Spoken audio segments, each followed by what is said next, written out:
without a trace of doubt, the universe, consciousness, God, divine intelligence has our back.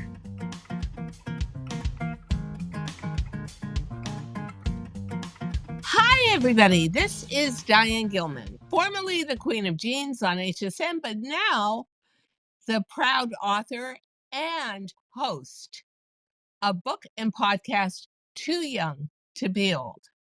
I'm going to ask you a question. Have you ever had something happen to you and you thought, wait a minute here, is this a message? Is this a sign? And for some reason, you believed in that and it changed your life radically. Well, our guest, Sophia Demas, has written a book about it called The Divine Language of Coincidence: How Miracles Transformed My Life After I Began Paying Attention. And we're going to get started with Sophia. And then I'm going to tell you my personal story, which is twofold, of how two totally freaky and disparate coincidences honestly turned around, shaped, and molded the rest of my life from like 45 years old on. And if I had not believed that coincidences could be miracles, I probably would not have acted on them, ever gotten on television, ever become a rock star of middle-aged jeans. So I'm all in there with you, Sophia. Welcome to our podcast, Too Young to Be Old. What a superb book. A book I truly would say to our audience, it will broaden your viewpoint about how you live your life and take advantage of signs and messages. So, Sophia, tell me, what brought you to write this book?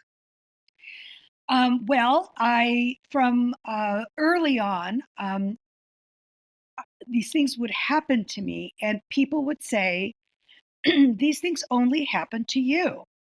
And I found it annoying because I'm not special. I'm not a saint. I'm not a guru. And this started at the age of 19. That's when I saw that what I got was exactly what I needed at the right time. And that started having me pay attention. And then in 2011, I reconnected with a childhood friend and told her my latest miracle. And she says, "Oh, Sophia, these things only happen to you." And something clicked because of the number of events that happened. And when I sat down and figured out that before the miracle, there was a coincidence. And if I had let it go, it would have remained a coincidence. But, and you said it, Diane, I took action every time. And that is what brought the miracle. So, I recently did a solo podcast on living under an umbrella of gratitude for my life, even though I've had a very rocky life with a lot of challenges most people would not want to deal with. And I said in my solo podcast before I met you, so it truly freaked me out when I met you, that you are one of two kinds of people. Either you see everything as a coincidence or you recognize miracles. And so, to the audience, very quickly before Sophia begins, I'm going to tell a story. And part of it you didn't hear, Sophia. So, it's a two-pronged story. So, when I was about 41 years old, I was in every department store in America. I brought washable silk to America, and it was department store mania at that time. but the rubber on the tread had worn thin because I wasn't getting paid. They were not fulfilling my contract.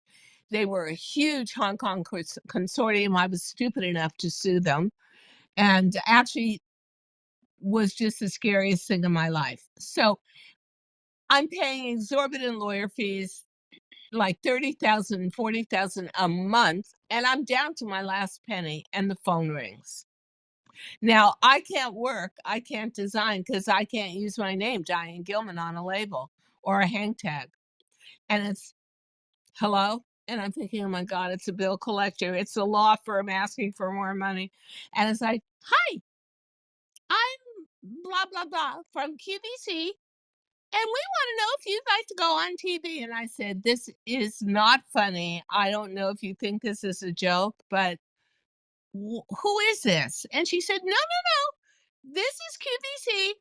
And we want you on air. They were looking for big names from department stores to come on to TV, retail. And I said, well, you're just not calling at the right time if you're for real.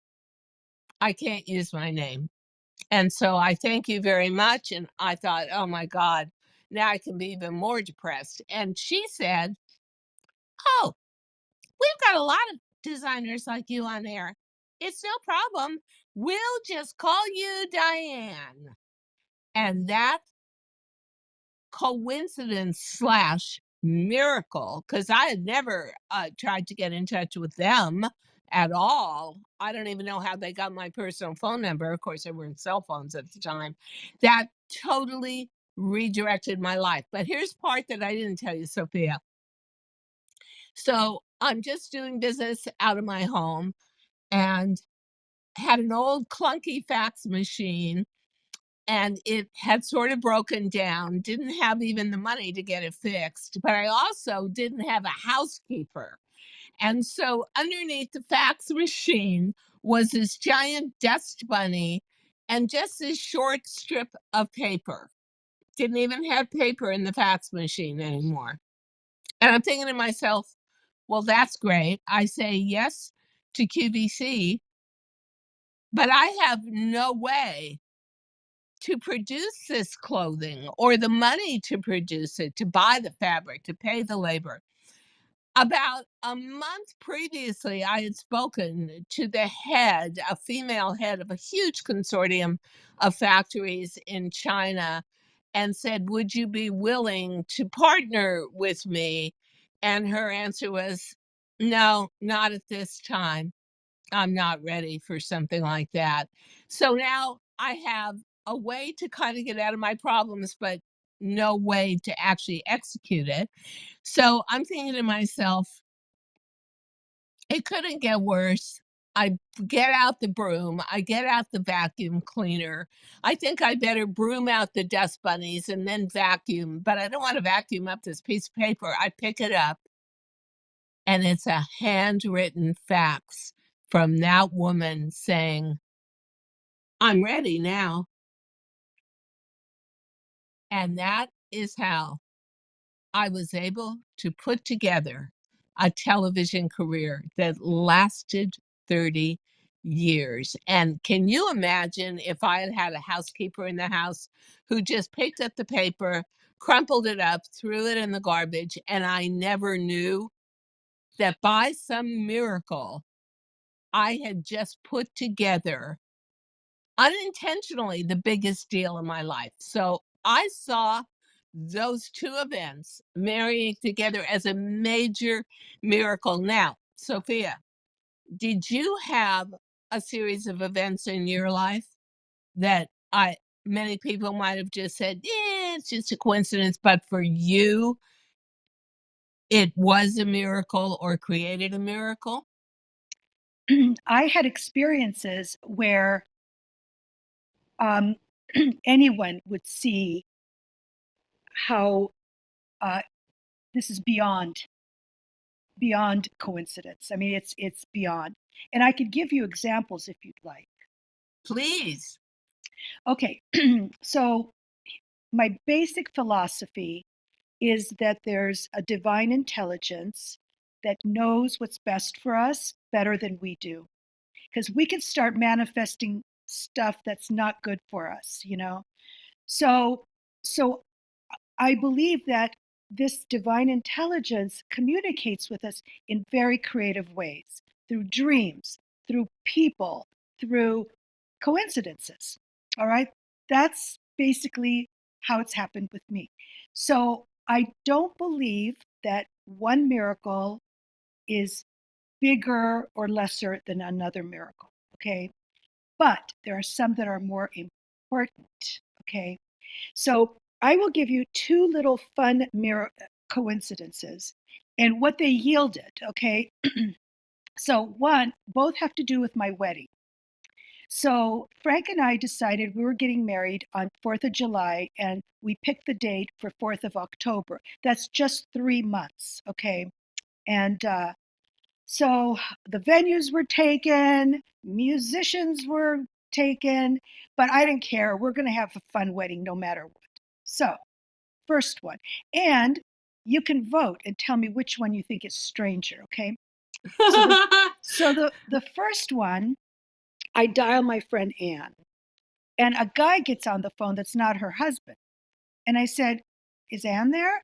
And this man recognizes my voice and goes, "Sophia, is that you? Listen, it's Jerry. You called me. Look, I'm running late for a meeting. I just got out of the shower. Can I call you later?" I said, "Jerry? I know this guy socially, okay?" I said, "You have to promise me you're going to call." He says, "I promise." I said, "Just give me your number real quick." And I had dialed the wrong number with the last digit, okay? The last digit. So he calls me. As a result of that phone call, at the time, he owned the Barclay Hotel here in Rittenhouse Square in Philadelphia, which is this old world hotel. And as a result, he offered me the ballroom for the wedding and and kicked in 2 nights in the presidential suite. Oh my God. Okay, How fabulous. okay, that's number one. So I what are that's the a odds? miracle. What the Okay, that's a miracle. okay? That I is mean, crazy. okay. So second one, um, I get a call.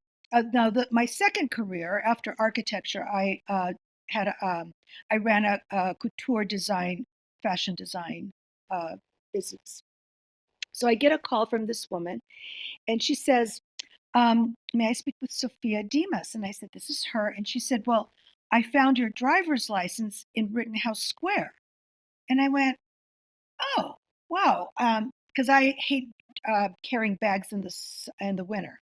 So I had lost my driver's license, and we found out that she only lived 2 blocks away and from my house. And I said, "Well, just drop it through the mail slot."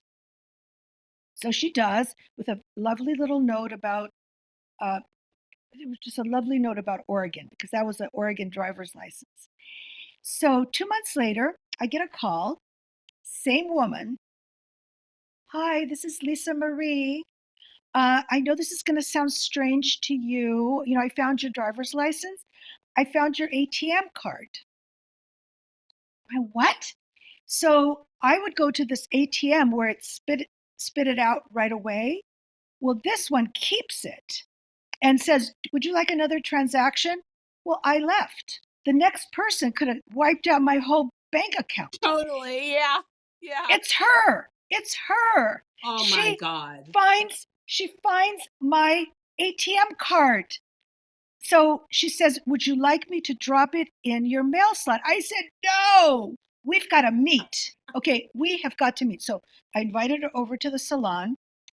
As a result of that meeting, we find out that she is a concert violinist and offers to uh, to play my favorite concerto. She got the classic guitarist that played in the four-star restaurant here, and together they played Concierto de Aranjuez, my favorite piece of music, as I walked down the aisle. Okay. Now, you have to ask yourself this question, Sophia. What are the odds? What are the odds? So I'm going to tell a very quick story myself since I'm such a believer in miracles. So I knew something was wrong with me. I didn't want to deal with it. I was flying to Europe once a week, every week of every month of the year to do TV over there, then flying back here to do TV. Kept telling myself I don't have time to take care of myself. I've always been healthy. No, no, no. Wrong. So I knew something was wrong. I went to see a doctor who had done a very simple procedure on me for my cervix. He said, go get breast x-rays, sonograms. The news comes out and it's horrible. It's Christmas Eve. I hesitate to call him. I don't want to wreck his family thing, but I do. He says, I'm going to put you together with somebody. I have no idea who he's talking about, but you're going to get a text in a minute. I get the text, and I'm going to meet this doctor at Mount Sinai Hospital January 5th. I have no idea who she is or what she does, but do you know he put me together with the head of all cancer surgery, and she has had 5 bestsellers on the New York Times, navigating breast cancer. I didn't even fill out paperwork. They speed railed me in, and here I had the number one expert in the United States dealing with my very, very scary situation. And I don't believe in a million years I would have ever gotten that doctor at that status level had I started to go through all the bogged down red tape and paperwork and waiting and getting assigned. So I took that instantly as a complete miracle. And the next miracle was she looked me up and down, said, well, you look like a perfectly healthy person with a localized disease in a part of your body you don't need. Okay, I'll go for that. And she set the tone for 2 years of treatment with hope, with efficiency.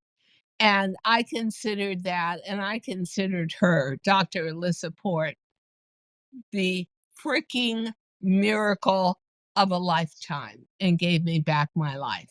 So I'm with you, and I'm going to ask you, you've been asked to speak at so many impressive events about coincidence. What was your theme of your speeches, and what were you setting out to do there? Convince people to open up their eyes and their hearts to miracles, or what?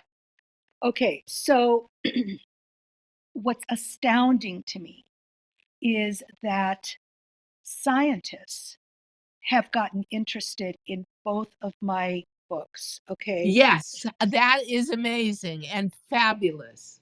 So because there's so many miracles that to write in the book that I started plucking out all the ones that had to do with death. And that's my second book. So I knew that there were scientists that studied consciousness. I had no idea that there were scientists that study coincidence. Okay. So there's this outfit in the UK. It's called the Scientific and Medical Network. And you should look it up because it's a bunch of scientists uh, studying all kinds of paranormal, things like ESP, NDEs. so, I'm so writing this down as you speak. oh, Okay. it's fantastic. Well, the executive director of SMN, his name is David Lorimer, has become my fan. And I was invited once a month. He does a book review. He interviews a scientist and does a book review. So I was the person he reviewed for September, and then he invites me to join a group of scientists and help plan and participate in the Synchronicity Summit. I was the only 14 of us, and I was the only non academic, non scientist. And I figured out that they needed me as much as I needed them. Okay. Because here's this little lady, and all these things happen to her. It's the things that we research and study. So they were validating my experiences, but I was validating their research. So it was fantastic. It was just amazing, and these scientists were using words like divine and God, and I'm like, wow, that's just amazing. They're catching up to us, you know. Wow. So and so the examples that I gave, look how easy it would have been when Jerry said, I'll call you later. And I would go, oh, you don't have to call me. This was a wild wrong number. I have nothing to talk to you about. Or when Lisa Marie said, I'll just put your ATM in the slot. I could have said, perfect, but isn't this wild? But it's the taking action. And then because when you take action, you and this divine intelligence co-create the miracle.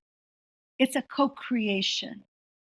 How interesting. The other part of the story about getting the head of all breast cancer surgery at Mount Sinai, and actually the number one expert in America, was I wasn't even going to call my doctor friend back because I didn't want to interrupt him on Christmas Eve. And I thought back and forth about it and back and forth.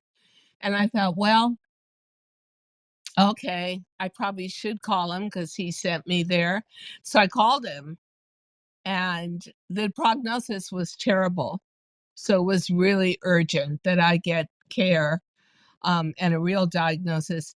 And he said, Diane, I can only talk to you for 1 second. And I thought, yeah, because it's Christmas Eve and no one has time for me and I'm sick. And he said, no, because I'm sailing out of New York Harbor on a cruise and I've got about 30 seconds left. He said, and I'm telling you, you're going to be okay.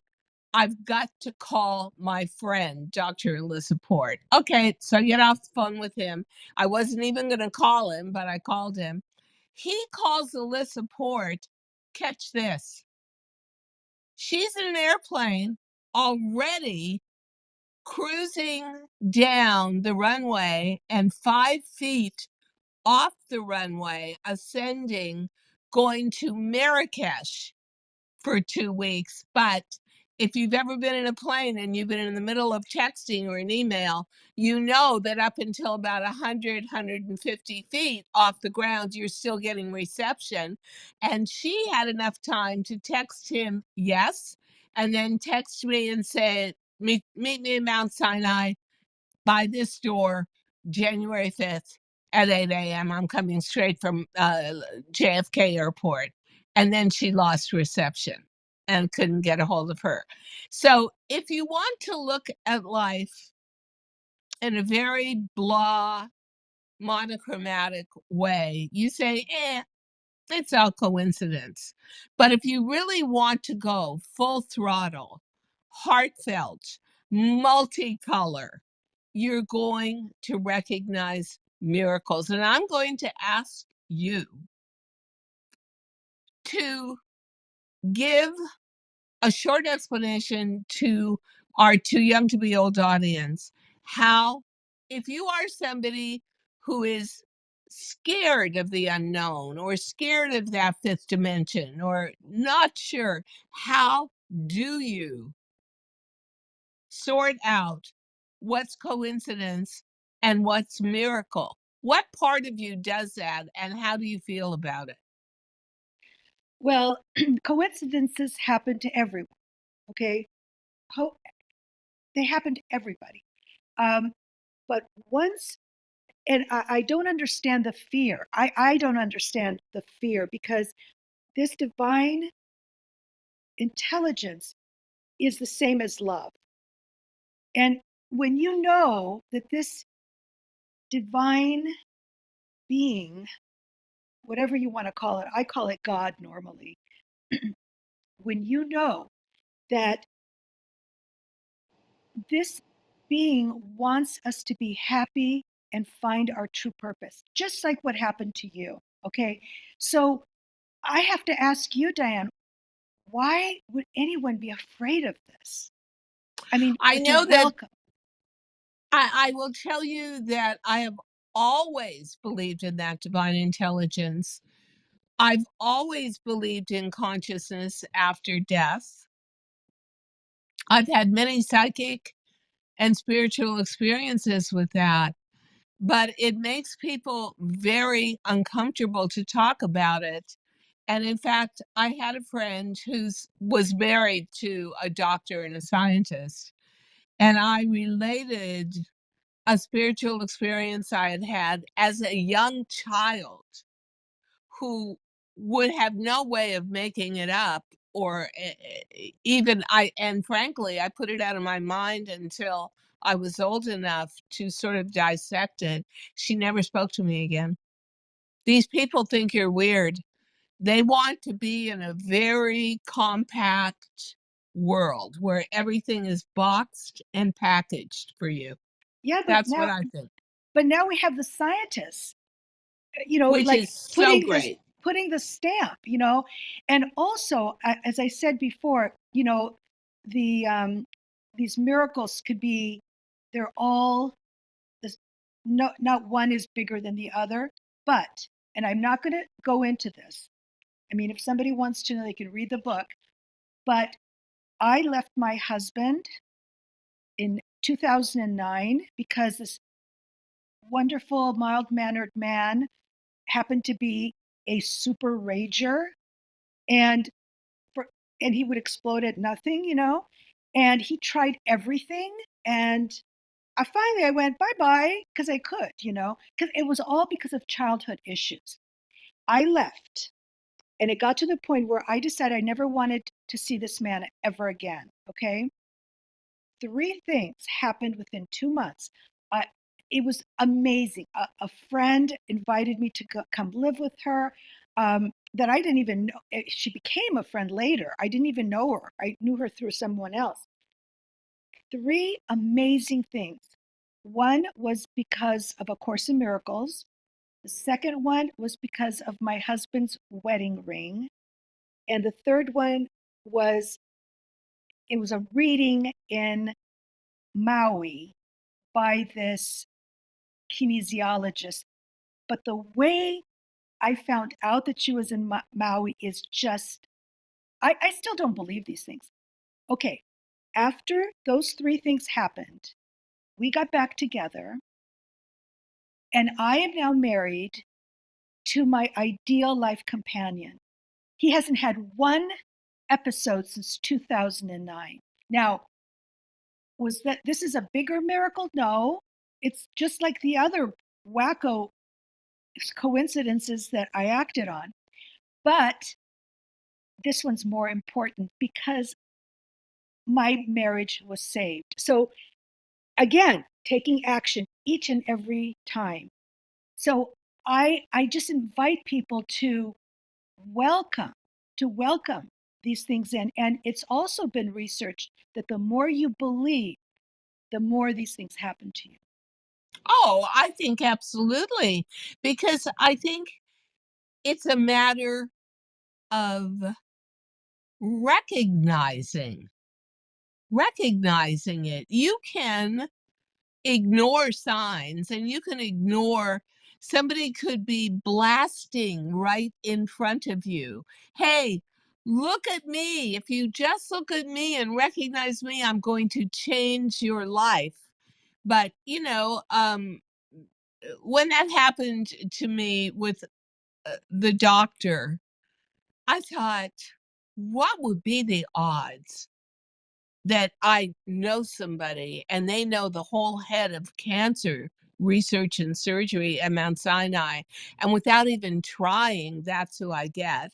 And my case was so challenging, and she saved my life. I mean, those and many, many occurrences like that throughout my life where because I so believe in the mystical and the power of God, I took the sign as a message, an actionable message. Would you not say?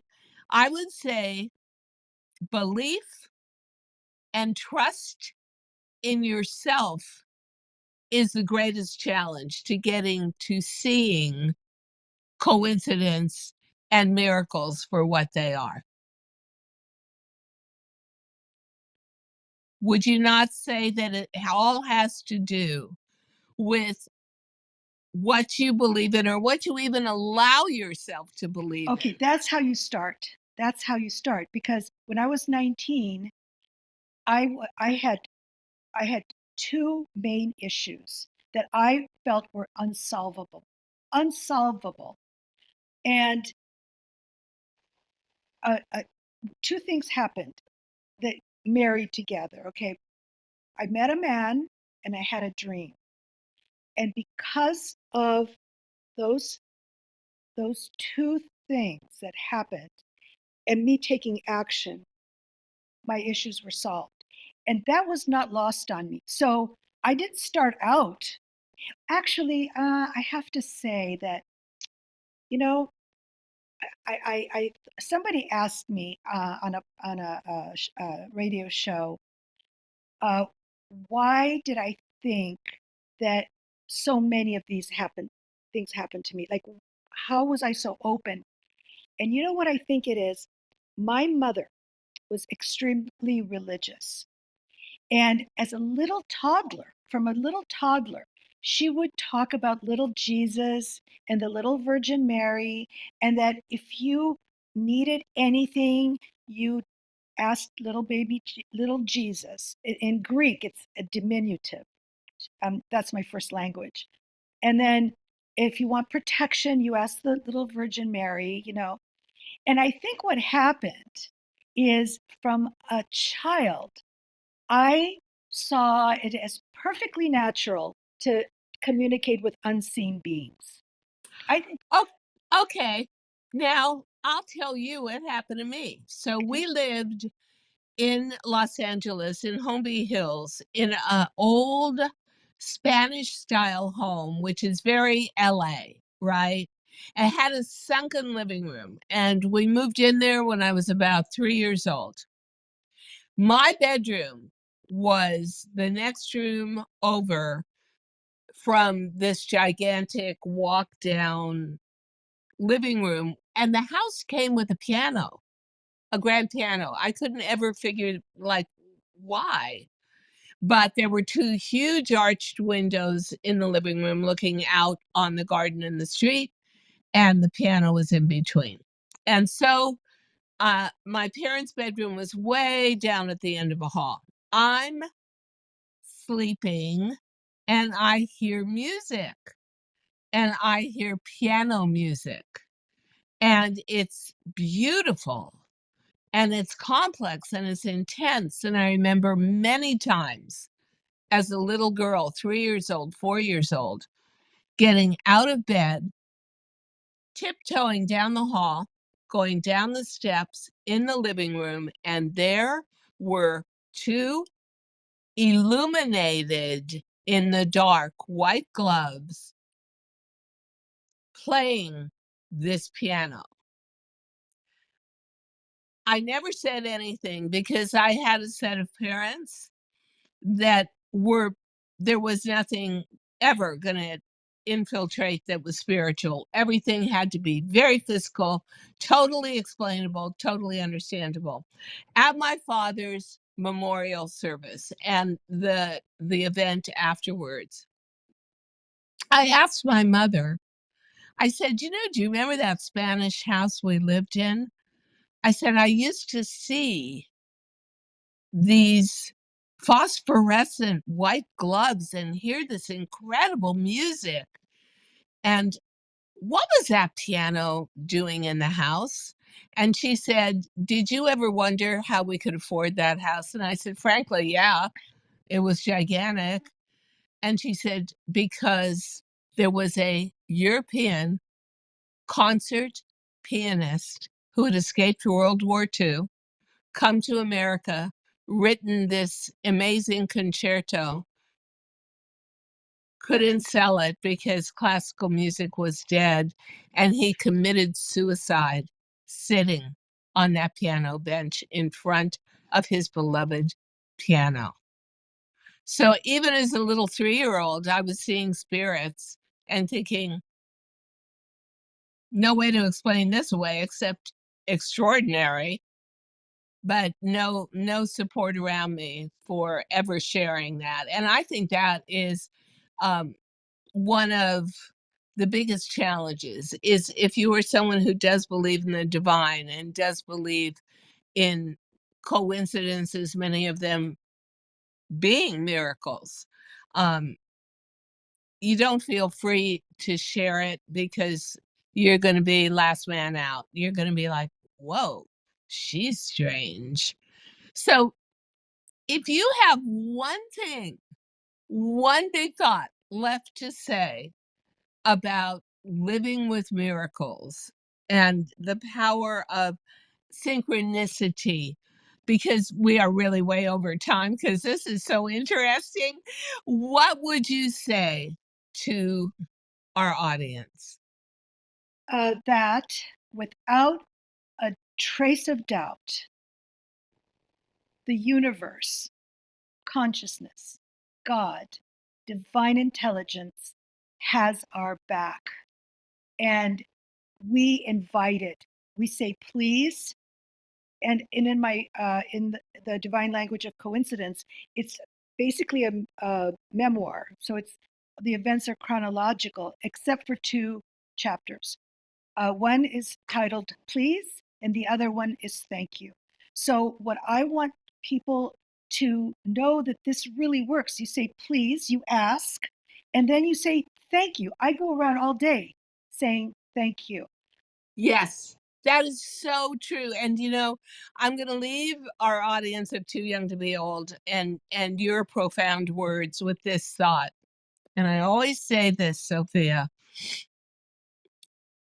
if you see things that are happening to you or are given to you as a miracle rather than a burden, you will live a much lighter, much more beloved life. And I see so many women my age, I'm 78, um, talking about how old age sucks. No, no, no.